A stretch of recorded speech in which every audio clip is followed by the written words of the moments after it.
track wrestling at the 2019 World Championships with Jenna Burkert. Went 1-1 at the 2019 World Championships. Do you feel like you improved over last year's World Championship performance? Yeah, absolutely. I mean, I think this year's Jenna would whoop last year's Jenna's butt. I felt as prepared as ever. Really moving my feet well. So I think there's definitely improvements. There's a lot of improvements in my mentality. I'm a different athlete mentally. So yeah, definitely I would say improvements. We were all cringing in our seats in that second round match when it looked like you had the fall and it looked like you may have gotten it. That sequence was interesting. When you're in that, how close do you feel like you're getting that fall, and what goes through your head in that moment? I normally try to not get too extended, and I don't mean extended physically. I think like emotionally, like don't get too into this moment that you lose the moment. I got when I saw her shoulders go down, I was like, I'm getting this fall. I'm about to be in the quarters, and then they didn't give me the fall, and then I got her back on her on her back again, and then they didn't give it to me. And so when I did all that work and stood up and it was 2 points, I was a little disappointed, but I didn't want to challenge anything because I thought, I could still score a lot more points. So, yeah, like I said, you can't get too emotionally involved in if you get the fall or not or anything like that. You just kind of got to roll the punches. Not everything's going to go our way. Do you feel like there's an added pressure being in an Olympic weight class when you go into this? Do you have that in the back of your mind when you compete?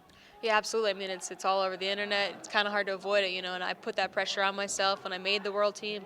I think in Final X I talked about it a lot, and then, when I was working with my sports psychologist, I had to let go of that pressure, because really, I was putting it on myself, and I was taking a lot of pride in that, but I think that pride and pressure was weighing a little too heavy on me. Like, I actually didn't think about it. I told the coaches, just tell me who's my first match and tell me what color singlet I am. That's all I got to worry about, So that's my mentality, that 1 second, 1 minute, 1 match at a time. So I would say today I didn't feel that added pressure, but of course after you drop that match, then I'm starting to feel the weight of the USA on my shoulders, and then I got to put my faith into Russia. And Russia's kind of very unorthodox, and she had the early lead on China, and that was the #1 seed. And I think she's younger, and I think she's a little almost too reckless. I didn't think she stayed solid in all those positions, and then she ended up dropping that match. So, yeah, it was disappointing. You're in the Army. What's the correlation between wrestling and the Army? What kind of comparisons can you make between those two? I think soldiers and wrestlers go hand in hand. I think we're resilient, we're determined, we're motivated.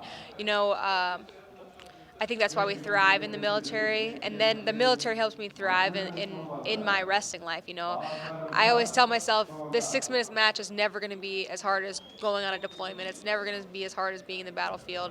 And when I step on the mat, I'm also thinking about the soldiers that are behind me. There's so many people that are rooting for me, and I want to represent myself as a soldier and as a wrestler. So I think we go hand in hand. I always tell myself before I step on the mat, like, I'll never accept defeat, I'll never quit, and those are important values to me. How do you take that Army mentality out onto the mat? Because when I watch you, I see a fierce competitor that just wants to make it a fight. Is that something you've always wanted to implement? Yeah, I think if you look back in my career, I've always been a fighter, maybe not the fastest or the best technician, but I'm always in these matches because I got a lot of heart and I'm going to make it a fight. You just will never see quit in me. I'm sad today, but I'm going to get working. As soon as that match was over, I was grabbing Chun, I was grabbing Hodge, and I wanted to see the positions that I could work on. And so, I like being a fighter. I think that comes with being in the military, being a New Yorker. It all correlates. Take us through some of the positions you want to work on. I think, I hate to talk about the mental side so much, but I just really don't like that lapse in judgment where I just fired off the attack. But if from a technical standpoint, I fired off and I didn't stand up, had I just kept it a high shot on that girl, because she was a heavy lead, because she's got great hips. She was stellar in that match with China.